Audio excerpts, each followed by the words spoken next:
Welcome to Why We're Fans. I'm Duran, and as always, I'm joined by my co-host, Gennaro. In all of our episodes, we cover the past, present, and the future of all your favorite NFL football teams. We love hearing your stories, talking the NFL draft, and reminiscing about the good old days. If you like the same, be sure to subscribe to this channel and like this episode. And leave a comment below if you want to answer any of our questions. Follow us on Twitter to stay up to date on our latest interviews. And like we always say, win or lose, we're all fans. Enjoy this episode.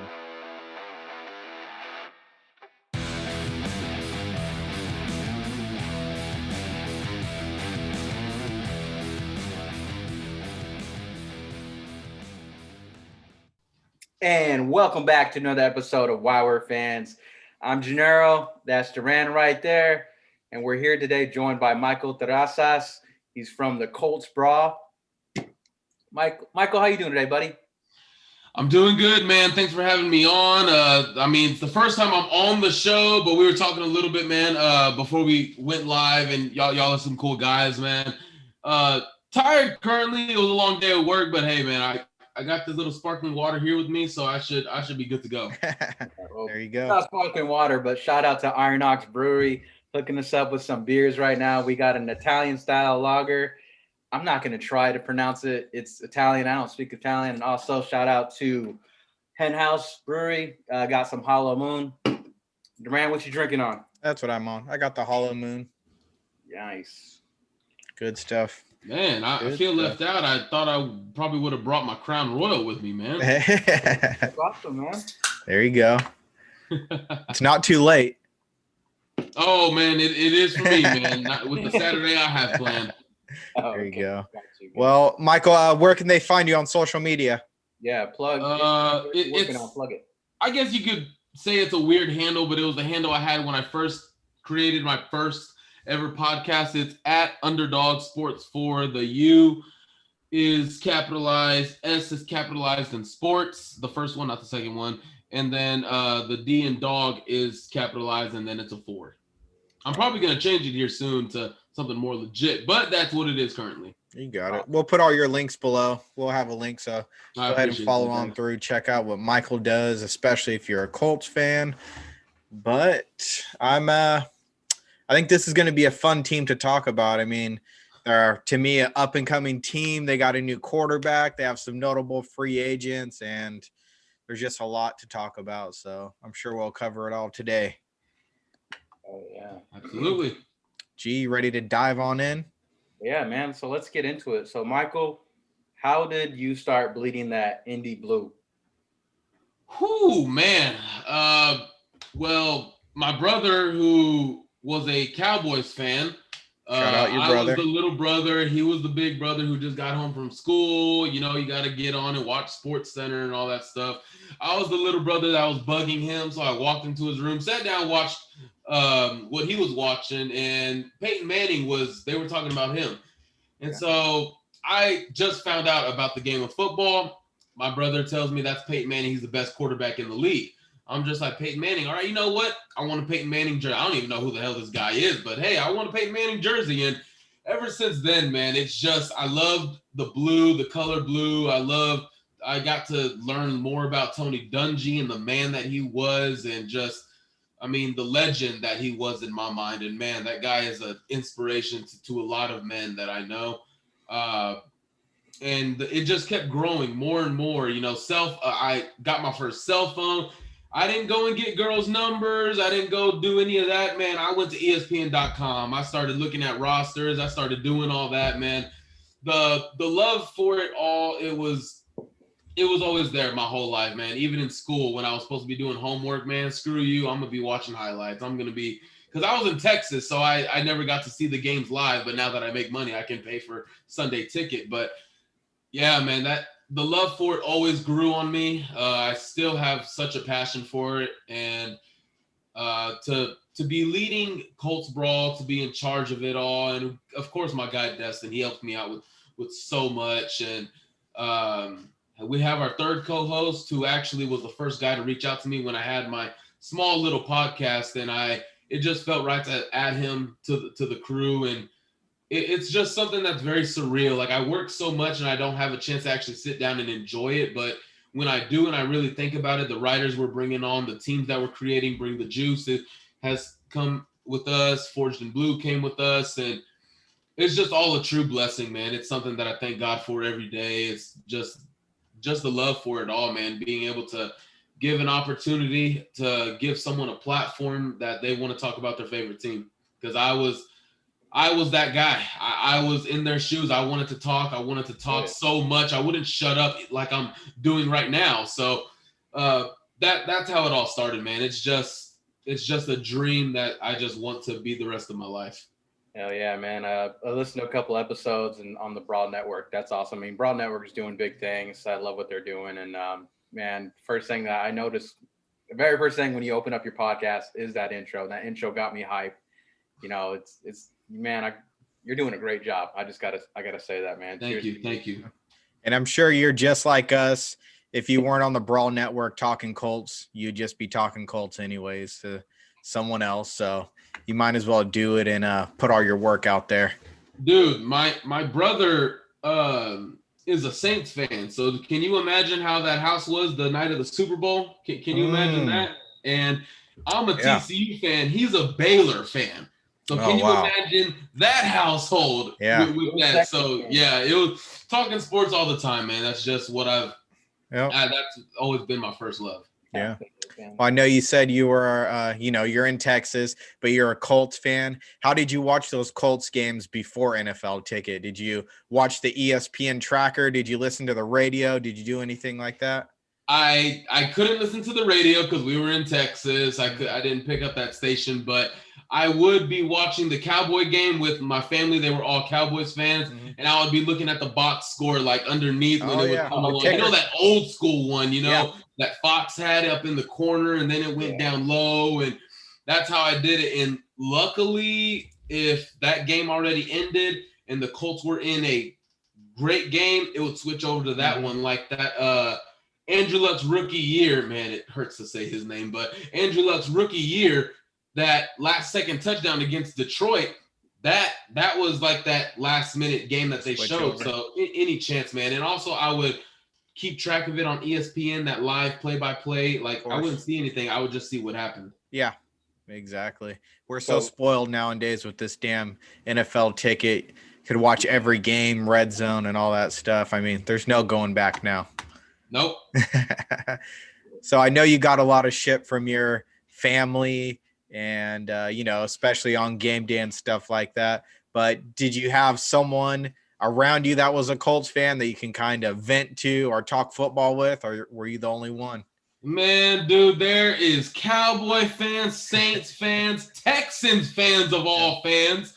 No, I think I'm like literally the only Colts fan in Texas. I will say, I was in Dallas when Indy played Dallas and they got annihilated in that game. I believe the final score was like 45-7, I think it was. Tony Romo just went crazy on him. Mm-hmm. And I remember being at a hotel and there were so many Colts fans there. Like there was just so many. And I was just so happy. I started like high five, like I'm going to be at the game, high fiving them and everything. And I'm like, man, I feel at home. And then I went back to reality with all that ugly silver around me. Yep. The Cowboy Stadium's a great place for visitors, man. Yes. They're friendly. That is a gigantic stadium. Oh yeah. Oh yeah. So we know you're watching the game alone. Do you have a game day kind of setup that you do? Do you watch the game in your living room all by yourself? Do you go to a bar? Do you meet up with anyone? What do you usually do? Well, I have a girlfriend, so I told her everything sports stays inside the office. So I watch everything inside the office, anything in the bedroom or the living room, that's us time. So understandably, I think we're all there. We know how it goes, but every morning here Central Time, game starts at 12. I wake up at 11, shower, make sure my phone's fully charged because I do live play-by-play and I get my analysis during the game. So make sure that's charged and everything. Probably order or just make something to eat really quick. And then I watch the game. After that, I jot down my notes, and then I record our reaction. Awesome. That's dope, man. I like that. Always the live reaction shows are always the funnest, man, because you know what's going on, like right there. Like you said, live tweeting is always awesome to do. But I'm just curious, man. Do you have a superstition when you're watching the game?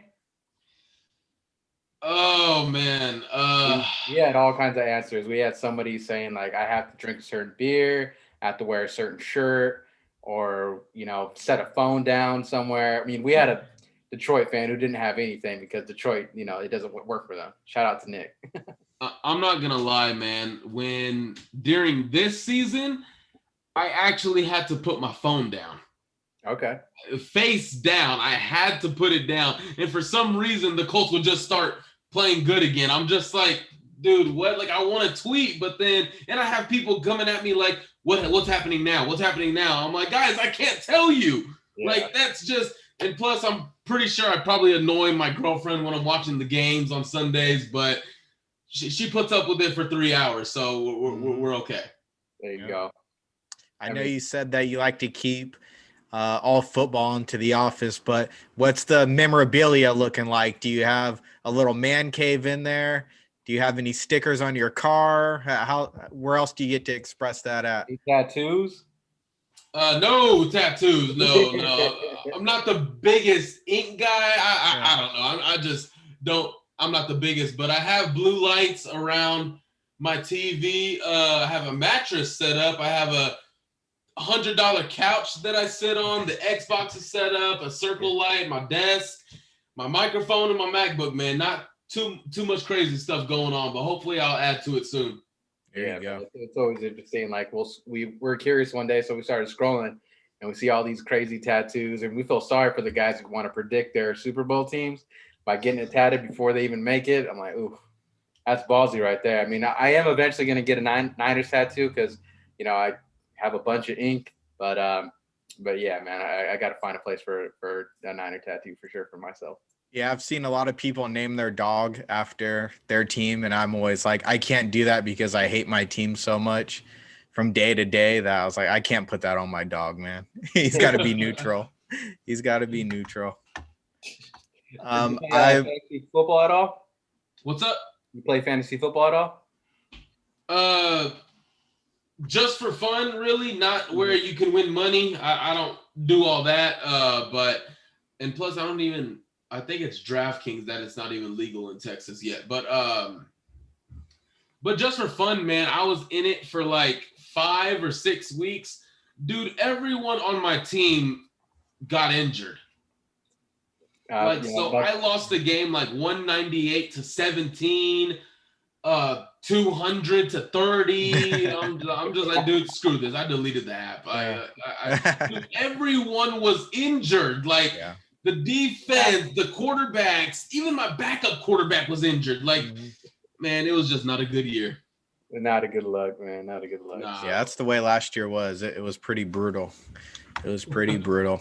I'm always interested in your guys' division, the AFC South. Who do you consider your guys' number one rival? I would probably say, me personally, I would say Houston, because it's been very competitive ever since they were founded. Yeah. I bet you're praying for Boston to get out of there. Tennessee loves to think they're our rival, but it hasn't been much of a rival. So, and plus, like, kind of like how Stephen A is to you Cowboy fans, I'm that to Titans fans. Like, we have it out every year. We have it out every year, man. I mean, go back to the Thursday night episode where I trashed the Titans, man. I disliked their fans. I hated Jadeveon Clowney, man. I bet you loved when Pat McAfee went off when announcing the draft. Yeah, he just went off on that. I loved that. Reggie Wayne is who went off on the Titans fans. Oh man, if there's ever something that I always want to feel good about, it's beating the Titans. There you go. But in terms of just the rivalry, I think it's Houston. It's always been very competitive. It's always been very fiery, but I'm not sure if it's much of a rivalry anymore. I'm not sure what what team they have. And I mean, the AFC South is such an interesting place because Houston, they're going nowhere.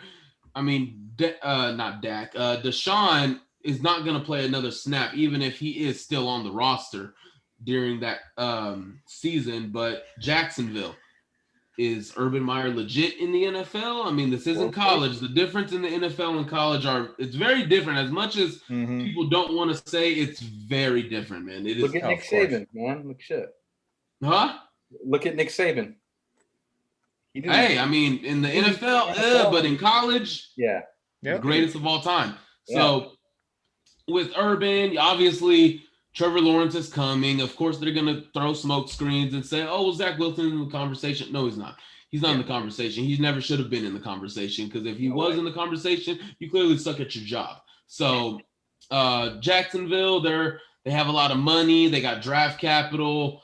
And for some reason, the Colts struggle in Jacksonville. They struggle for whatever reason. I believe in like the last 3 years we've lost in Jacksonville. And it's pretty embarrassing that the 1-15 team had their one against us.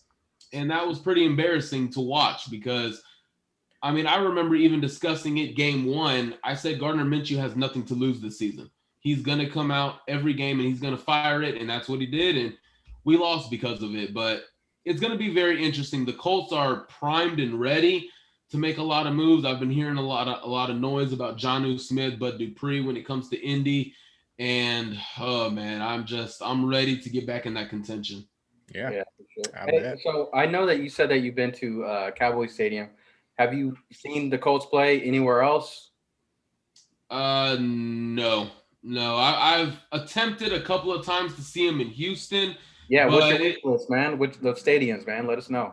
Yeah, man, I'm definitely going to. I've been to the Cowboys Stadium for concerts, Texas high school playoffs. I watched Kyler Murray there all the time for the Allen Eagles. Awesome. We almost were able to play in AT&T Stadium, but we lost to South Grand Prairie. So the last time I was there was the Thanksgiving game against Buffalo, which I enjoyed that game very much. I enjoyed it. The Cowboys lost. Everybody around me was upset. They were drinking beer and they were drunk. It was funny. And oh man, just Bud Light and Miller Lite cans all over the place and tears falling down faces. Yeah. Awesome. Duran, anything else on this topic? No, I think that's it. All right. So usually on this next topic, we like to take a guess of your favorite player.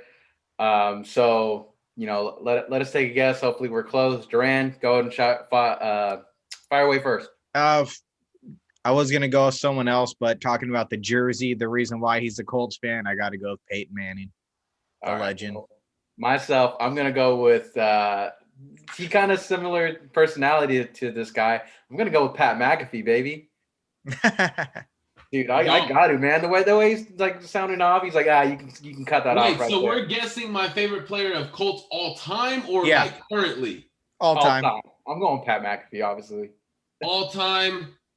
Nah, man. It's got to be Andrew Luck for me. Andrew Luck. Okay. Nice. Andrew Luck right now. Before you go off on Andrew Luck, where was Bob Sanders in the mix? Because he was my original.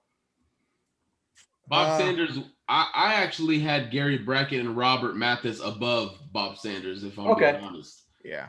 Yeah. Fuck me, right? Whatever. I mean, just talking about Andrew Luck. I mean, I knew about Peyton. Of course, I was still like 11, 12 years old. So I didn't really fully, have my mind developed about the game of football. So Peyton, of course, I cried when that press conference happened, but watching Andrew Luck, man, I mean, how he led on the field, in the locker room, just seeing how much he loved and enjoyed just being on a field and holding a piece of leather in between his hands.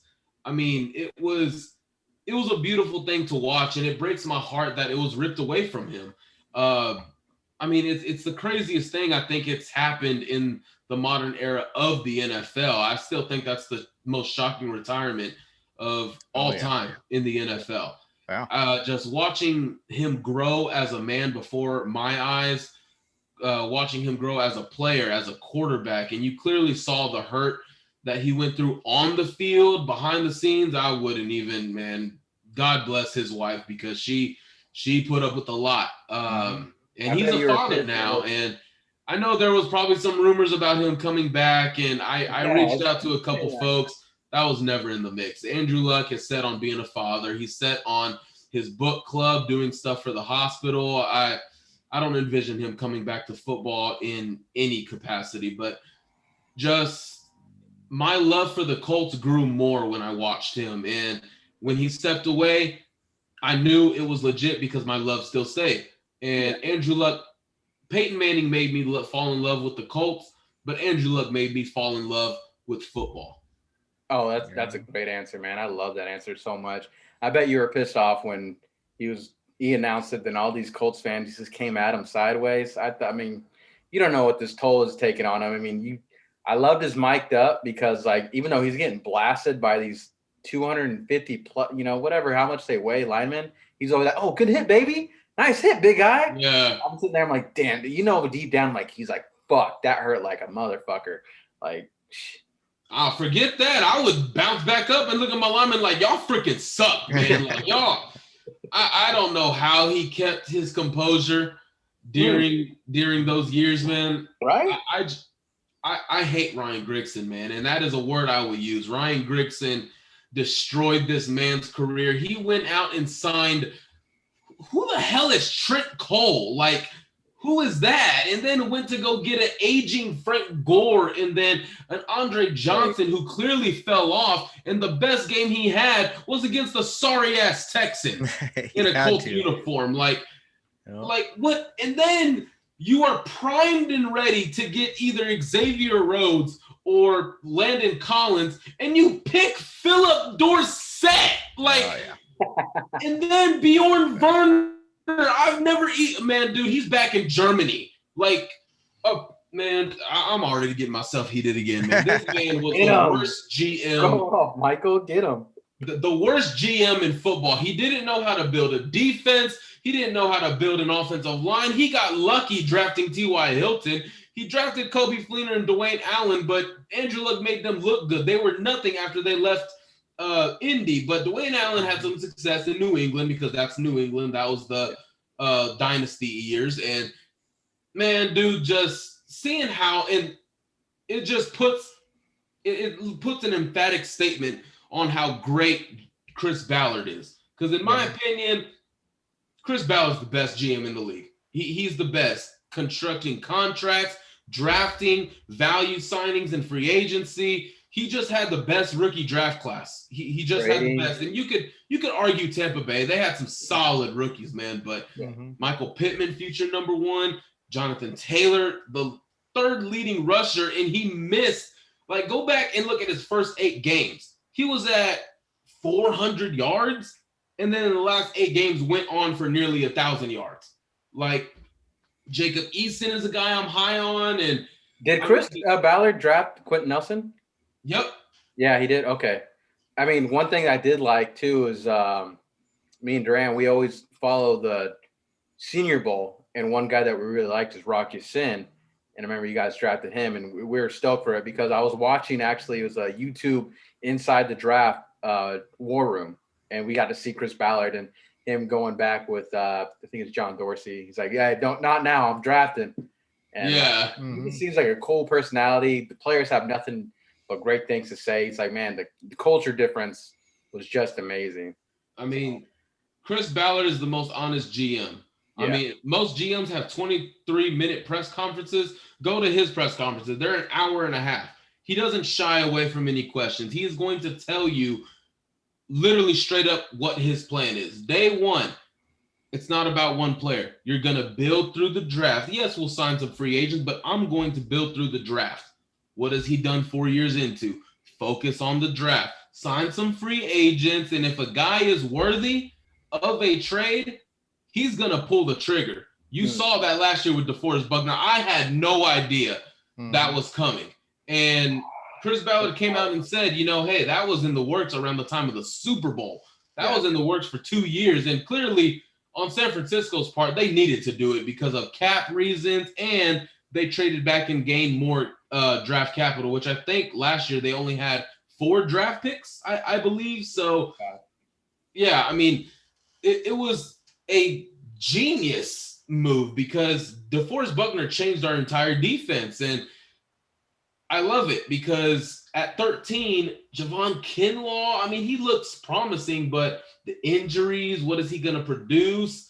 Is what you're going to get at 13 better than what you're going to get for the next 6 years from DeForest Buckner? He said, no, I'm a trade. And Chris Ballard, I honestly think he doesn't value the first round. That's just a hunch I get. When you go back and look at his draft classes, 2nd, 3rd, 4th, 5th rounds is where our starters come from. Kari Willis, 4th round pick, starting strong safety. Julian Blackmon was in the running for rookie of the year. He tore his ACL in December in the Pac-12 championship game, and he was already playing in week 2. He's now our future safety. Darius Leonard, 2nd rounder. Michael Pittman, 2nd rounder. Jonathan Taylor, 2nd rounder. Grover Stewart, the best nose tackle in the game, in my opinion. 5th round pick out of Albany State, of all places. I mean, yeah, that's a crazy one. So, I know we can go on for a tangent. We can go on for a whole episode about Chris Ballard, but back to Andrew Luck. Do you got any like certain plays or a story that comes to mind when it comes to, Andrew Luck? Oh man.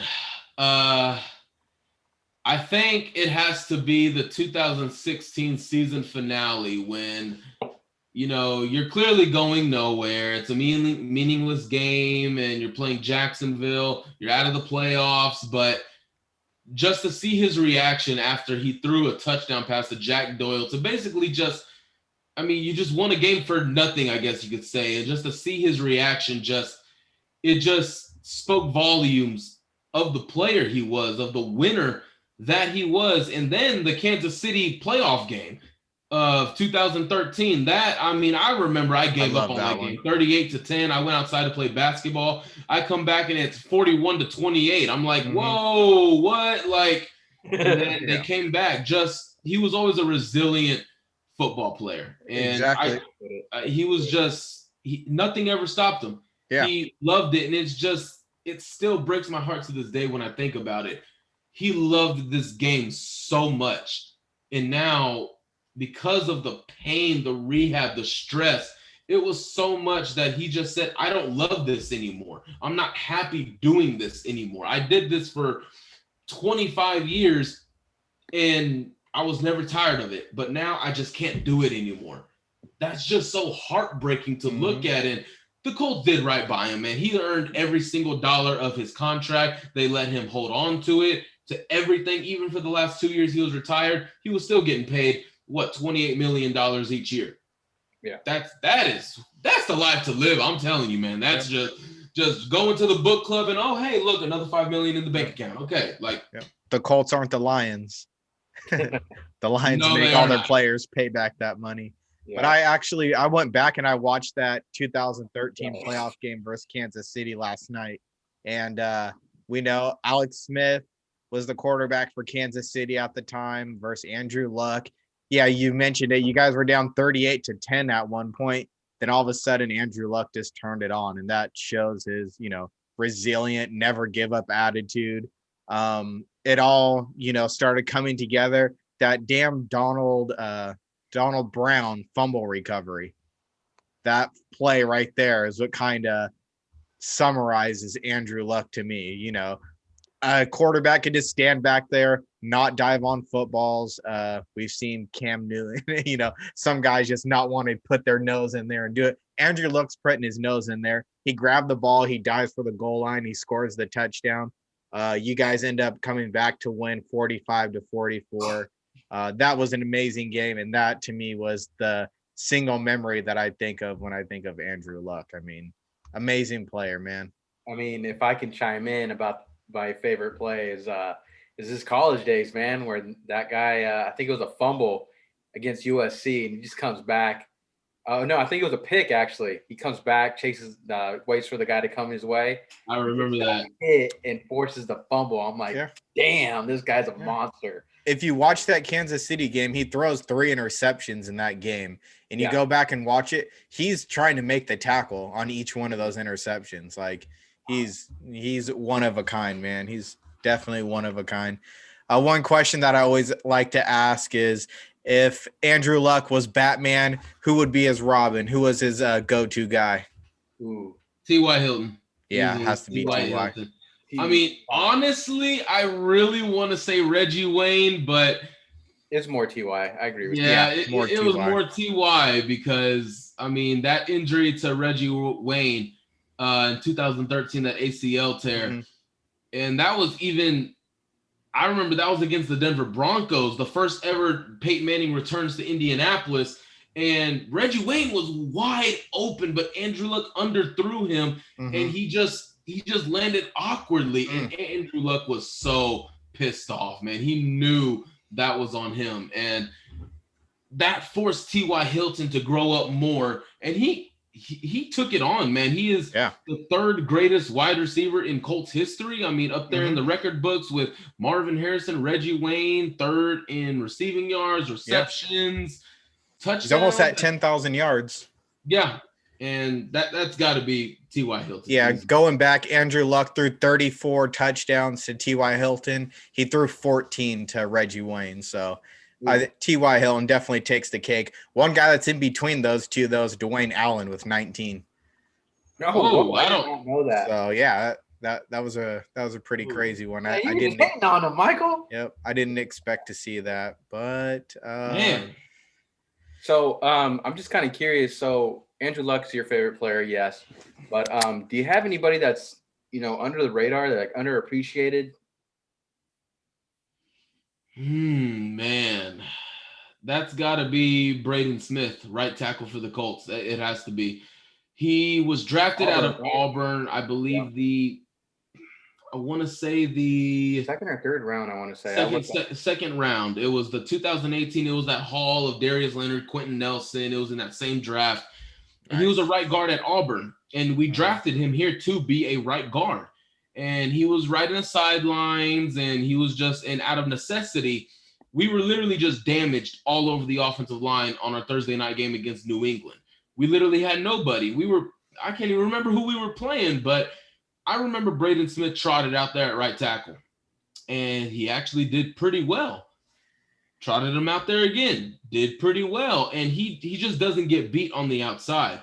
He's a guy that I think should have been an all-pro, if not first team, definitely second team all-pro. He didn't even get it. He hasn't even gotten a Pro Bowl selection, and the fact that he hasn't allowed sacks, he's mauling guys, he's winning pass blocking. I just don't see. He's, I think, probably the most underappreciated Colt on the team, per se, and probably not in the whole league, but on the team, man, because this guy is – and there's also talk about him possibly moving to left tackle. That's still got to get figured out, but he's going to get an extension. He's going to get very good money this offseason, most likely before training camp.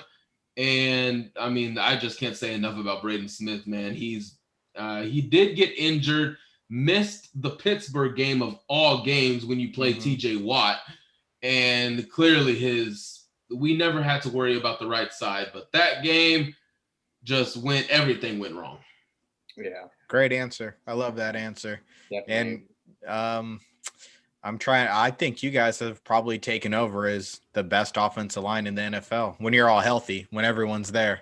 Yeah, definitely. Easily. I mean, we still got to figure out the left tackle spot. I think Kansas City releasing Fisher and Schwartz. Chris Ballard was on staff in KC when they drafted Fisher. He was on staff when they signed Schwartz, who was in Cleveland previously. And I think that changes the conversation about what you do at left tackle. Does it change the plans? I don't think so, but it changes the conversation because those are guys that you valued. And the left tackle spot, do you even think Christian Darrisaw is going to be there at 21? Are you okay to get Samuel Cosmi? I mean, I know my guy, Kari Coleman, true freshman at TCU, whooped his ass in the TCU Texas game. He ran all over him. He ran around him, inside, stopped the run. I mean, go back and watch the highlights, man. Cosmi got his ass whooped. We're both Texas fans, so we know. Yeah, TCU had a down year, but we beat Baylor. We beat Texas. That's all I can ask for. Texas stays mediocre, but for some reason, recruits still want to go there when they're just sorry-ass program. But anyways, I mean, that's just, what was I even talking about? Braden Cosme Smith. and the left tackle and everything like that. Are you okay with that? Do you go and sign a veteran like Schwartz, who you're comfortable with, get him at right tackle, put Braden Smith at left tackle? Now you go get a Rashad Bateman, Terrace Marshall, J.C. Horn, Greg Newsome, those elite skill guys, because in this draft, wide receiver, corner, man, you got starters in possibly the 4th round. Yeah. That's just how deep this class is, and I don't want to miss on Terrace Marshall, Rashad Bateman if they are there. Yeah. I think you take care of that offensive line in the free agency, but man, it's just crazy. I don't know what's gonna happen, man, but I just want to see Terrace Marshall, Rashad Bateman, Horn, or Newsome in Indy. Yeah, you guys have had great cap management the last couple of years, and I always keep thinking, they're about to pull the trigger. I think this is finally the year. You guys, because you can only roll over so much, and I think this is the year where you have to spend a good chunk of that. So if it does go to offensive lineman, and then you guys could focus on something like that in the draft, I think that'd be the best way to go. So yeah, I think you're thinking the right right way. way. About that a little bit later on. We talk about the future expectations, Mm-hmm. but yeah, man. So we talked about your favorite player and his Robin and T.Y. Hilton. We want to know we're not going to guess. We want to know who your favorite coach is. We know it. Tony Dungy. It's got to be Tony Dungy. Yeah. I mean, that guy just... He could have thrown his curveball and said Pagano or something. We already knew. He said he loved Tony Dungy, the Hall of Famer. I mean, come on now. Pagano? And a curveball, I don't know. Oh my gosh. All I ever heard was, that's on me. That's on me. Hey, he took the blame for his players. No, he didn't take the blame because he never corrected it. But okay, man, I'm getting loud and everything. It's Friday night. I get loud on Colts, bro. I'm not supposed to be loud on as a guest, but Dungy. But yeah, Dungy, man. I mean, just the type. I mean, forget about the coach, man. Just the type of man that he is. I mean, he has like 11 children, a beautiful wife, beautiful family, man, and just, I mean, he lives his life by God's standards, man. That's just something that he was never the coach that got loud. He was never the coach that got in your face. He was simply a teacher.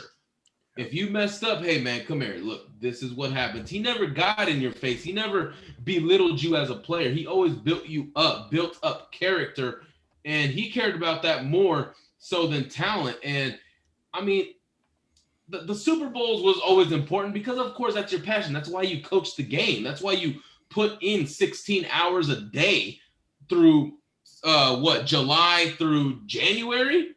That's why you do it. And the Super Bowl, I mean, it was great. I wish I could have been older to experience it, maybe have a couple drinks afterwards and party and stuff like that. But I remember that after getting fired from Tampa Bay, he had no connections to Indy, none whatsoever. Like there was no reason for him to even go to Indy, no connections, no chemistry, no nothing. But Jim Irsay calls him and says, I believe in what you stand for. I believe in what your team tactics are. I believe on what you can build. I want you in Indy. And that just can't speak more volumes to your character as a man and your teaching principles. And I mean, he's my favorite coach because he's possibly like one of my favorite men ever. That's just why, man. I mean, I would love to just have a day with Tony Dungy and just pick his brain, probably not even about the game of football, honestly, just about life, man. Yeah. When you hear coaches, a lot of them say, we're not taking these players and just teaching them how to be, play the NFL game. We're teaching men to be men. I think of Tony Dungy. He's the one guy that actually does that. And, a lot of coaches talk the talk, but Tony Dungy definitely walked the walk as well. Hall of Famer, of course. He made the playoffs every year he was a coach for the Colts. Then he also won a Super Bowl as a player for the Steelers and, of course, as a coach for the Colts. So Tony Dungy, all-around man, coach, everything.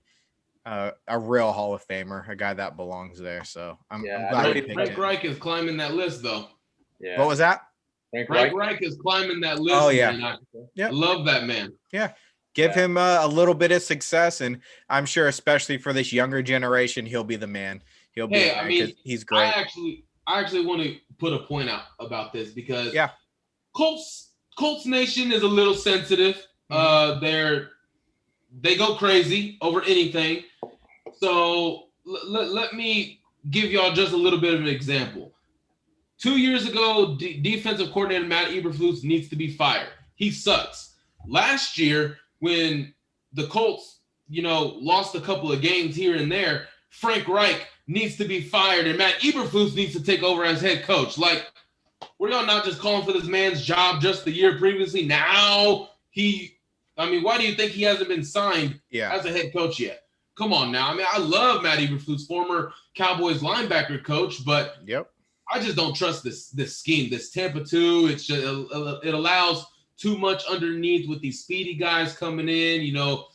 These bombs are taken downfield, but a lot happens underneath, and I just hate the scheme. But dude, I mean, when it comes to the coaching, Frank Reich hasn't even had a consistent starter at quarterback. 1 year, it's Andrew Luck. The next year, it's Jacoby Brissett. The next year, it's Phillip Rivers. Now it's going to be Carson Wentz.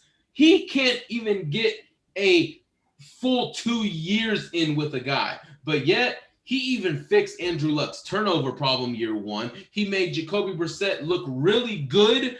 But Jacoby Brissett, I just don't know if he's a starter in this league. But Frank Reich made him look good. Phillip Rivers, the arm is shot. The arm is weak. He just had his worst season of his career, but then bounces back and has one of the best seasons of his career while being immobile, having everything built around him.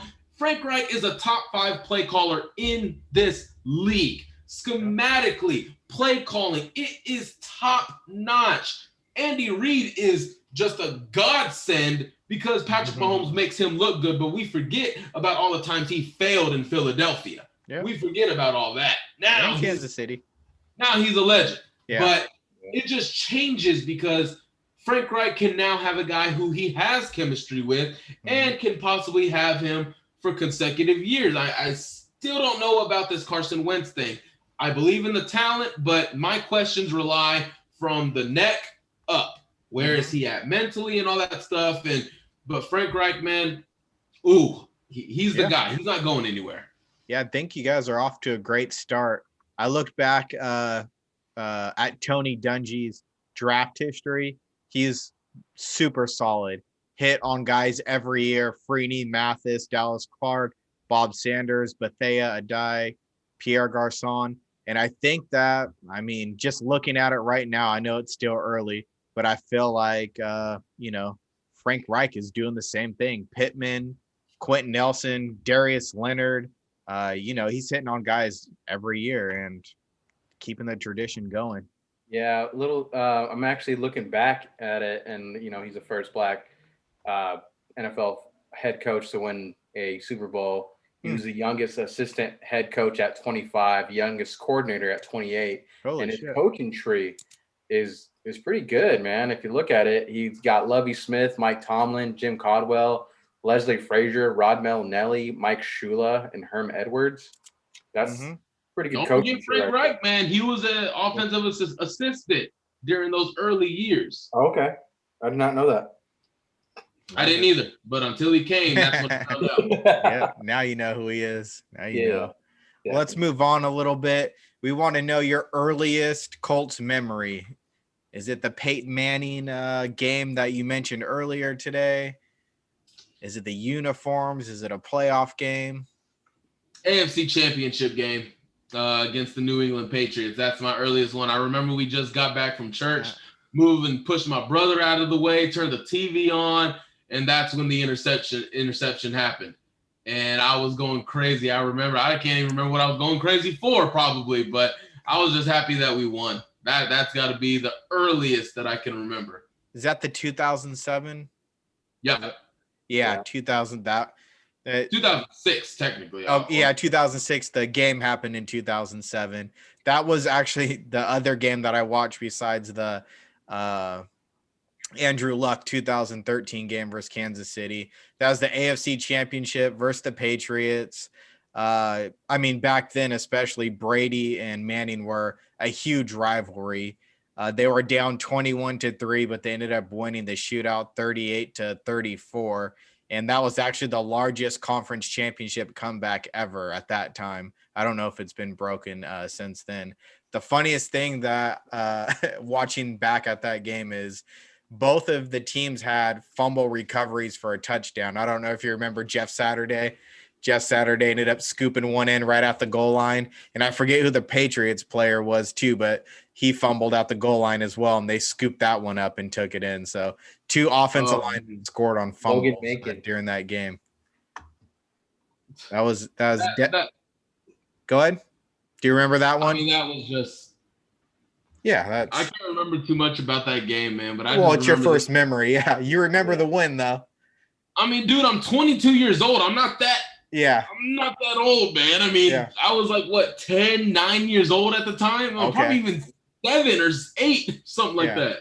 Yeah, I was like 17, 18. So yeah, I think same here. Yeah, I remember that one. So you definitely don't remember the Peyton Manning over Ryan Leaf era. None of that stuff. No, that was way before you. Out of a bottle. That was way before you. Before. Yeah, I mean, honestly, the first memories that I remember are Peyton Manning, Edgerrin James, Marvin Harrison. Like that group of guys were the first dudes that I remember. Yeah, 100%. Oh yeah. Yeah. I mean, I honestly would love to. I mean, I know I have their trading cards when Marshall Faulk was on the Colts and Jerome Bettis was on the Colts. I have those trading cards for sure, but I don't necessarily remember them playing on the Colts. I remember them, at Pittsburgh and at the Rams. But yeah, I mean, I'm with Duran right there. I remember, that fearsome threesome right there. Marvin Harrison wasn't really the most flashiest guy, but consistency, that's him all day. Mm-hmm. Yep. He was a technician in the position, man. Yep. Let's move on a little bit. We want to know your favorite memory being a Colts fan. I mean, you guys do have the Super Bowl win. It could be a draft class. It could be a game that you attended. Does anything stand out like that? Man, dude, my favorite Colts memory. Man, I can't really say that I have a favorite Colts memory. I think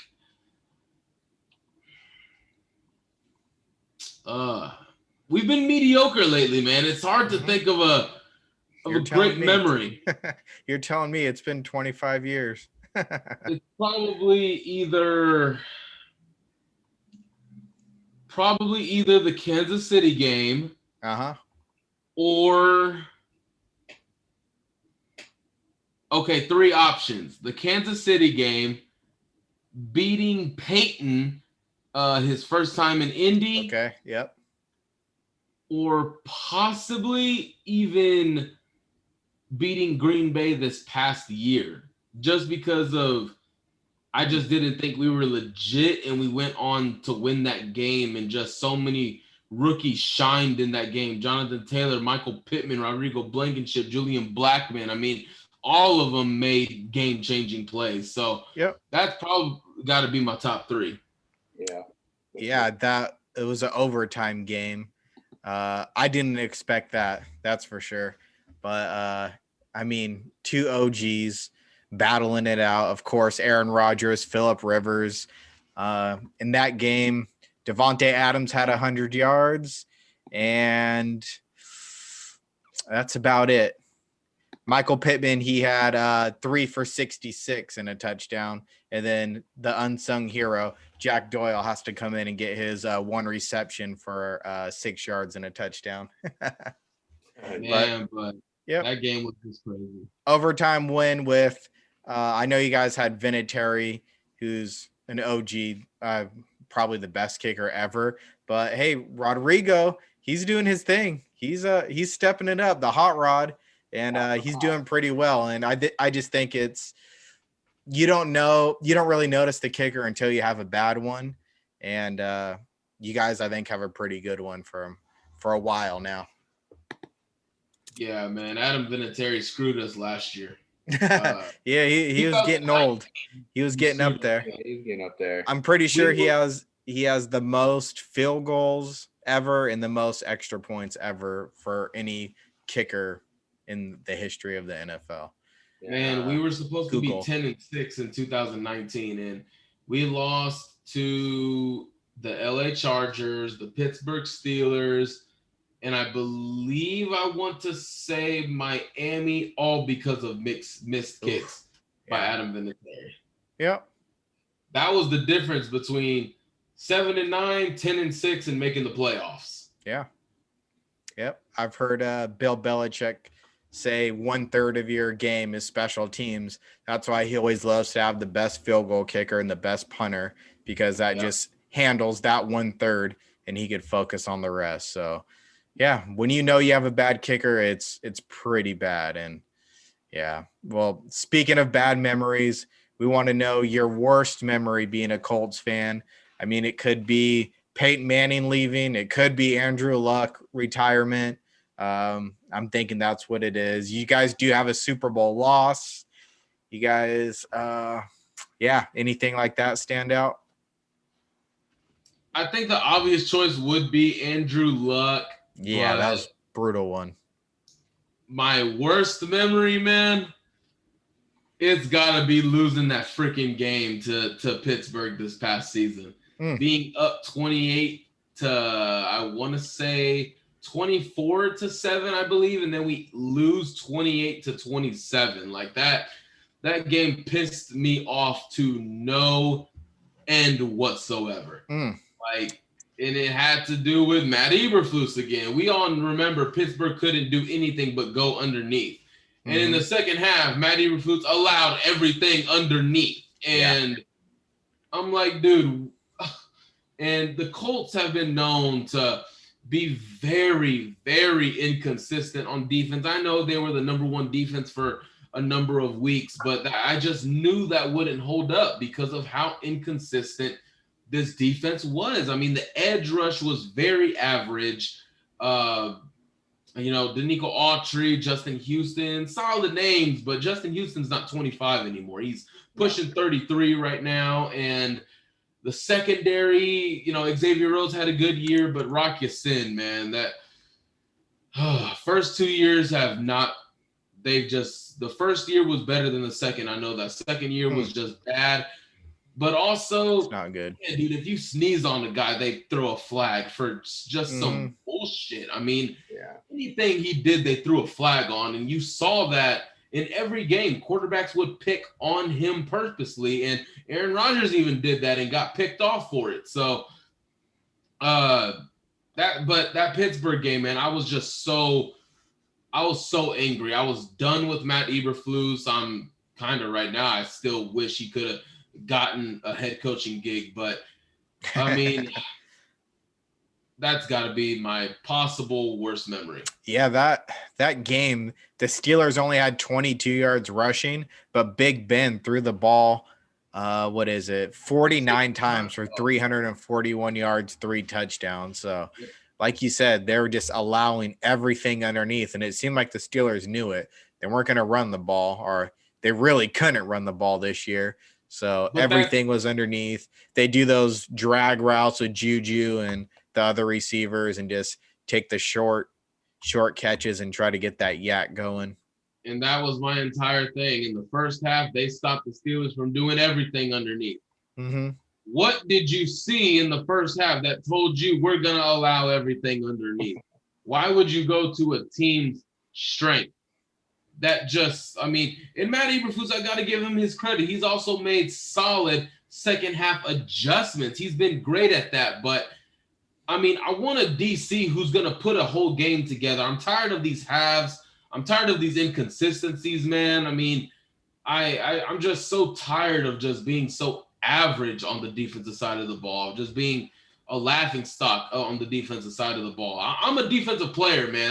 My heart's going to be defense first. And, oh, man, I mean, that game just infuriated me to no end. Gotcha. Got it. G, anything else for worst memory? No, nothing for worst memory. We talked about Andrew Luck. We talked about Peyton Manning. I think those were the big ones that I wanted to hit on. So, my heart when Andrew Luck retired. Yeah, I mean, picking Philip Dorsett over Landon Collins and other solid players. Yeah, some draft busts. Yeah, those are also heartbreaking for sure. I don't even Dorsett. Is Dorsett in the league still? I know he's on the Colts. I actually don't know. Yeah, I don't know. I'll have my producer look that up. Well, let's move on a little bit. Let's talk a little bit of draft for your future expectations. G, is there anything you want to throw in right here, or have we covered that in the recent news? Well, it just kind of, I mean, obviously, Quentin Nelson, his 5th year is coming up for sure. Yeah, you guys are taking that. I highly doubt that you guys are going to pick up his 5th year. I'd want to say you guys are going to extend him before that. Oh, okay. Yeah. I mean, I know that came off wrong. Yeah. But you guys are going to pick him up, extend him before that, because if you were to pay him, you guys have the cap. If you guys were to pick up that 5th year option, it'd be like around 15 mil because, his production and his playing time, Pro Bowls, appearances and whatnot. Yeah. But I feel you guys are going to want to, extend him beforehand. Do you agree or? I mean, you could go either or, and you never know how the player and the agent is going to react. Quentin and the agent could demand an extension before the 5th year option. And then right there, I mean, if you're Chris Ballard, come on, man. I mean, don't be Jerry Jones. Sign the checkbook, hand out the contract, take care of business. Simple as that. But I fully expect the Colts to pick up the 5th year because that's going to be, because he's been all pro and all that stuff, it's going to be a high 13 million. But that's also around the salary you're going to pay him long-term anyway. So go ahead and pay him now because they do have extensions to work on. Braden Smith, Darius Leonard, in my opinion, top 2 linebacker in the league. You got to pay those guys. All pro Darius Leonard. Very good right tackle on Braden Smith. But then got Naheem Hines.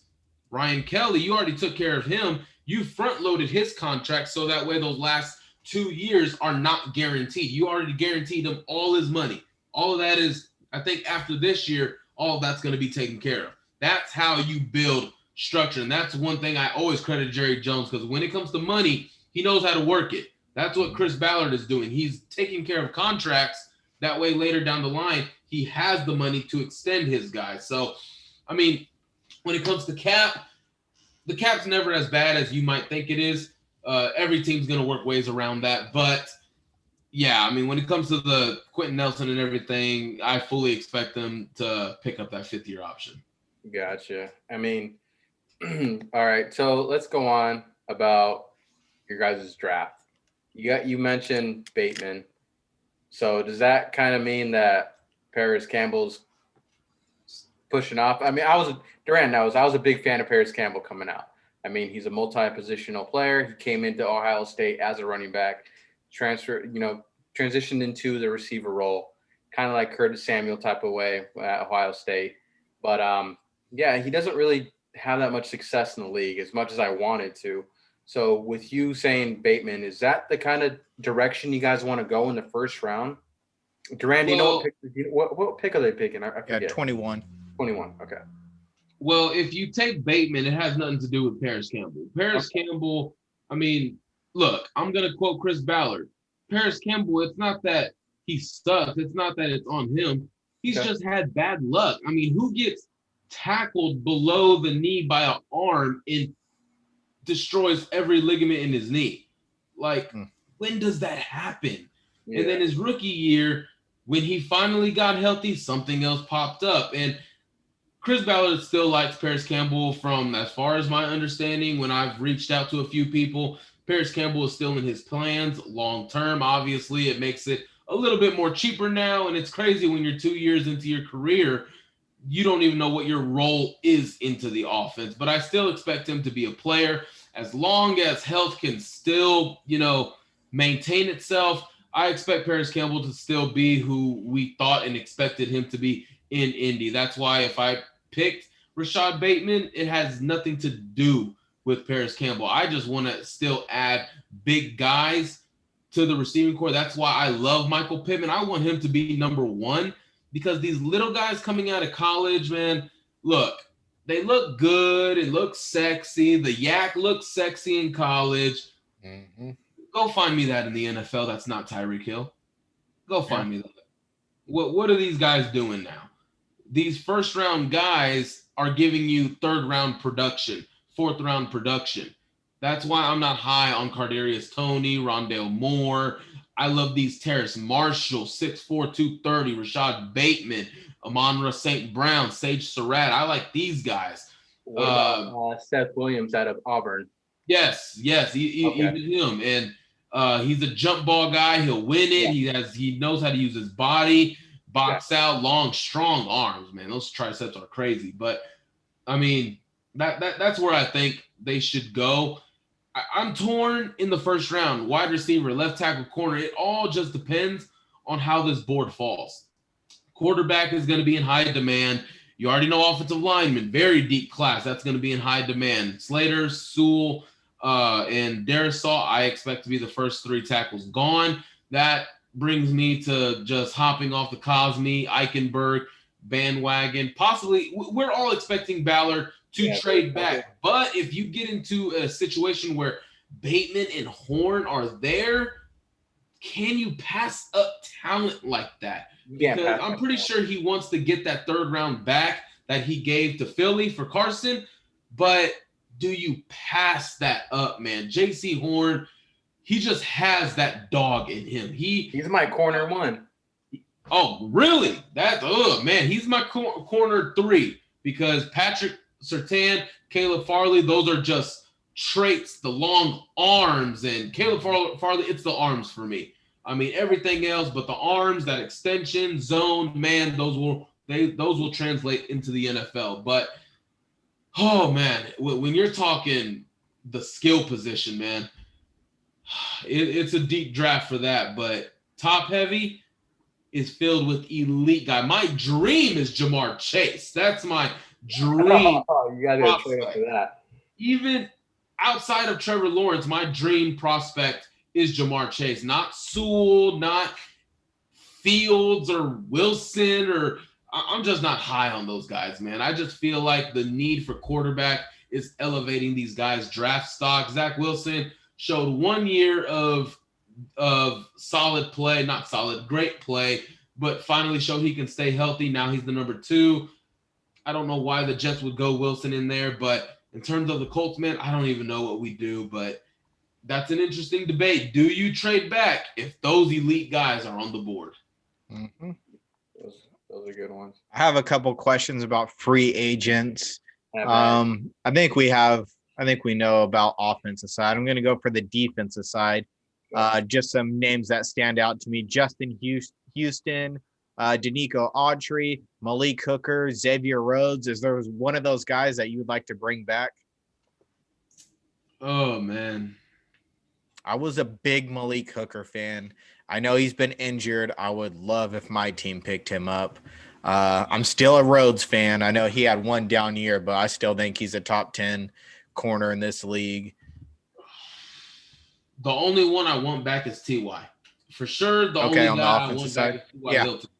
But everyone else, I will absolutely let walk.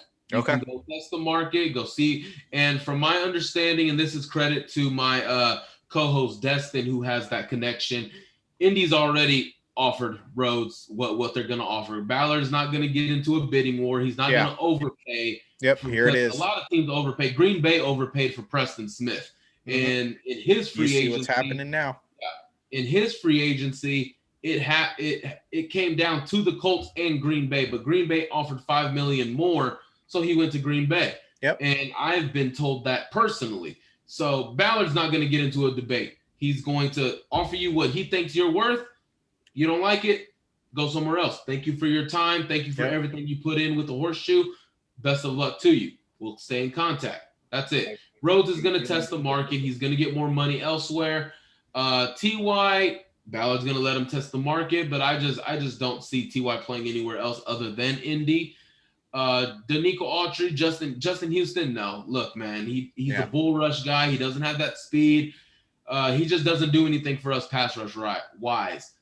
Now, run defense, he's still very solid. He's still very strong. He still has those tree trunks for legs. But like I said, I'm tired of being average at that edge rush position. You need to get the quarterback down, especially when you have Deshaun Watson, Lamar Jackson, Patrick Mahomes, and Josh Allen in your conference. That pass rush you kind of want to have. That's why I think Buffalo is going to add an edge rusher this year. So, I mean, I would let Justin Houston walk. Malik Hooker, I am all the way out on, man.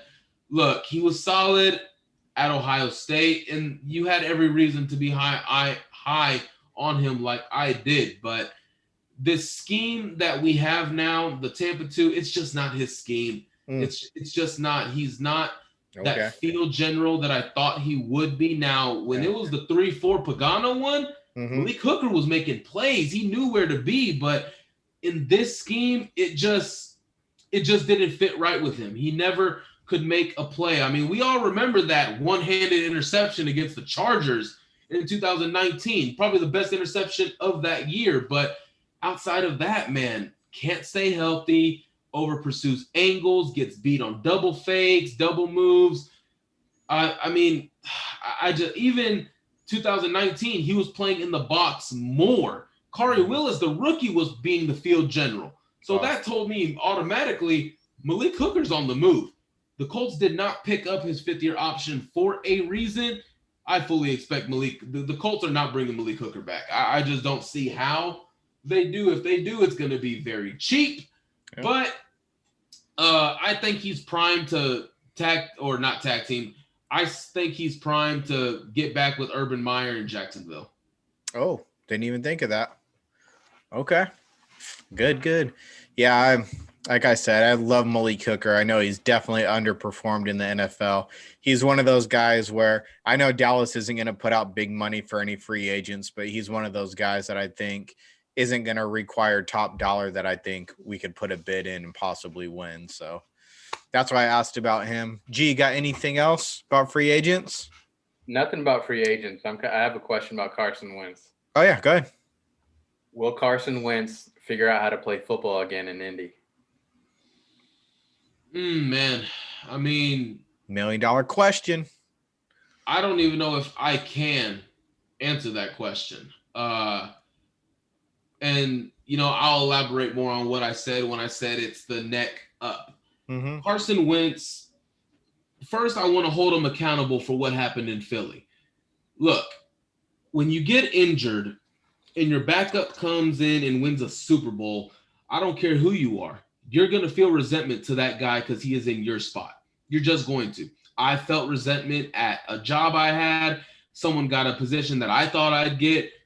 Over that, I knew he had to have felt that over a Super Bowl. So he starts playing bad. He gets injured a couple more times. Then, I think he's working his way back. But then Eagles draft fucking Jalen Hurts of all people. And now you're sitting there saying, what the hell? You think this guy is better than me? And I have no faith in Jalen Hurts whatsoever. Me neither. If you want to play him at running back, okay. But in terms of throwing the football, no. Carson Wentz was a brat in Philadelphia. When he was benched, I did not see leadership qualities. I didn't see good behavior, if you might even want to go there. I just didn't see a leader. He didn't talk to Jalen Hurts. He didn't coach up Jalen Hurts. He didn't help him out on the sideline. He didn't do any of that. He played his way out of Philadelphia. Philadelphia did not do this to Carson. Carson played his way out of Philadelphia. Carson Wentz is the reason he got traded because of his poor play, because he couldn't get it together. But then on the flip side, Doug Peterson did not know how to scheme an offense to save his damn life.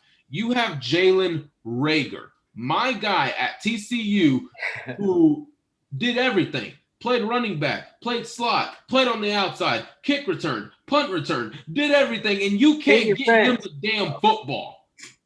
You can't get him on jet sweep, designed post, drag routes, underneath, whatever. Like, damn it, dude, get him the football, please. You couldn't do that. The offensive line was piss poor, injuries. All of that played itself together. Doug Peterson got fired because of it. Carson Wentz still won it out. In Indy, Carson, you have no excuse to fail. You have the play caller. You have the quarterback coach, offensive coordinator in Marcus Brady. You have the offensive line. You have the running game. You have the defense. Get him. There is no reason for you to fail in Indianapolis. And if he does, it's on no one else but him. I'm just not with the excuses game that, oh, well, this happened. Well, yeah, Doug Peterson was horrible. The offensive line was horrible. But what were you doing? Throwing interceptions, holding the ball too long, not getting your reads down. Play your part, Carson. That's all we ask of you. But now I hear he's already working with Michael Pittman, working with Desmond Patman, working with Jacob Eason. They're out in California throwing balls, building chemistry. Him and Frank Reich have already met. They've already talked about what they want to do, the offensive line. I'm hearing good stuff out of Indy, but Carson Wentz, I'm not even sure if he has yet. He's been very quiet.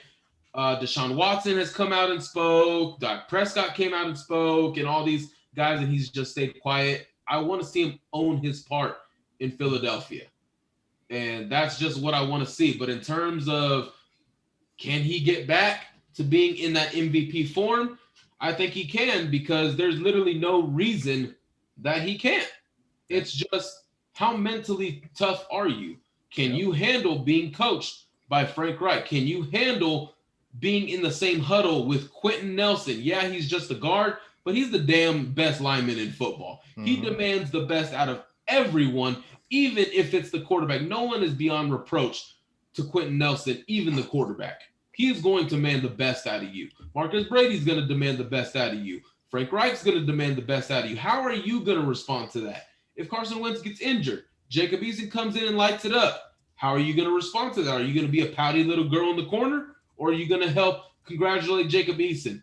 How are you going to respond to that? It's all mentally. How mentally strong is he? Is he mentally strong enough to carry a franchise one like Indianapolis? Look, Philly has some strong fans, but Indy, they're strong as well. I'm excited to have Carson. Football ability, I'm all for it. The mindset, it's got to be right. And this is the only situation and team that made sense for Carson. So there's no excuse for Carson. Yeah, I think he'll rebound. I definitely do. One thing that I think he needs is a little bit more weapons. I mean, maybe he'll go that direction in the draft, bringing in a wide receiver. One thing that I know his best friend is trying his best to get out of Philly too. Zach Ertz, would you be open in bringing him in? If he was released, yes. Yeah. Technically, my dream free agent signing is Jonnu Smith. Okay. Love Jonnu. Underrated player. Yeah, Jonnu's awesome. He's too good to just be a blocker in Tennessee. He's just too good. And that would be a nasty signing for y'all. I would like that. You guys got the dough. I want to tell you guys so bad, but I just don't want to get fined $30,000. I got very good news about Jonnu Smith, but I can't even hint at it. We're reading between the lines. Reading between the lines. I could feel it. I want to so bad, but it's just a respect factor. I was thrown a bone after sending 30 emails to a guy. Yeah. So finally he got back to me, but I think Jonnu is definitely coming on the radar. But in terms of Zach Ertz, I like him. He's still a solid blocker. He's still a solid tight end. I think in this scheme for Frank Reich, I just think, especially in the RPO game, it's going to be more RPO with Carson, because it was just PO with Rivers. I mean, he wasn't going anywhere. He wasn't running on anyone. It just wasn't happening. So the tight end drives the offense, Frank Reich's offense, just like it did in Philadelphia in those Super Bowl years. Burton, Goddard, Ertz, I mean, they had it all. And those were the guys that were the most targeted in my mind. It drove the offense. And I've been saying it ever since Reich got here. I like Jack Doyle, but the tight end position needs to get figured out. We need someone athletic, someone who's just has a great feel for the position, for zone, for man-to-man, like an Ertz. I love Smith, but Ertz would be very good if he was released. I want him. Perfect. Yeah, I got one more question. You got anything else? No, man, have at it, man. I mean, first things first, man. You're so passionate, and I love it. Fucking A, man. Duran, go ahead. I have the question. No, he definitely set the standard for these Colts fans that'll be on in the future. You're our first Colts fan, so they got some big shoes to fill in.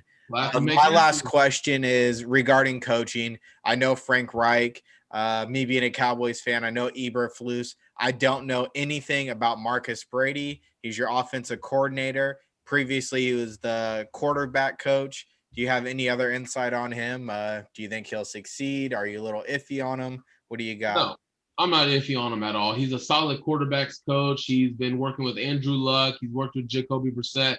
He's even working with Jacob Eason. He's a player's first coach. He understands the game of football, and hell, he's getting molded by Frank Reich, and he's picking his brain not that he has to, but it's just going to make him that much better. And I'm going to be honest, man, the one guy I was scared, you can take Jonathan Gannon like Nick Sirianni did, even though that Nick Sirianni signing completely shocked me. You can take Jonathan Gannon. You can take Matt Eberflus, but you're not taking Marcus Brady. Okay. I promise you guys, Marcus Brady is going to get a head coaching job. I promise you. I'm saying it now.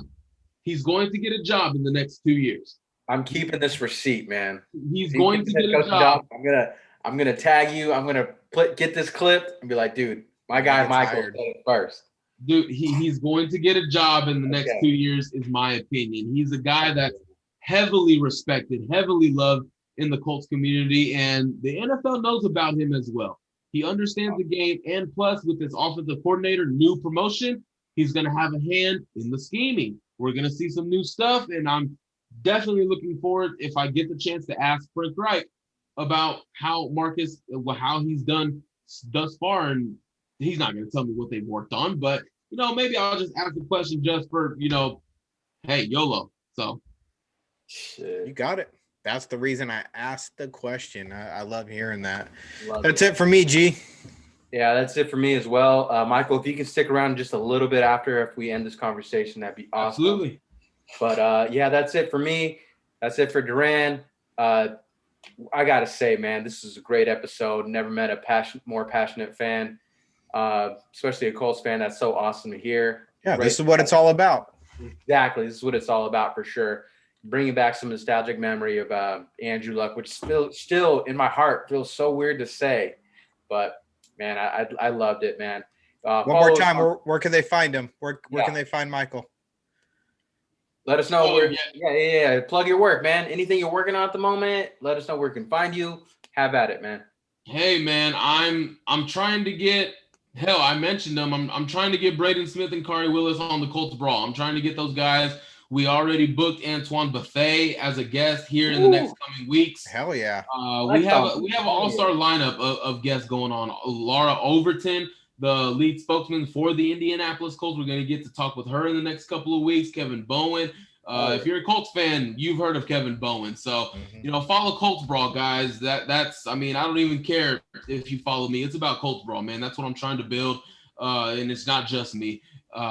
I'm just so passionate about this thing, man. I'm trying to grow this. I want this to be the main go-to for everyone's Colts football love. So follow Colts Brawl at literally Colts Brawl. Follow the Brawl Network, man. Don't forget to follow your guys here that, graciously, had me on the show. I truly appreciate it, guys. Y'all have energy as well.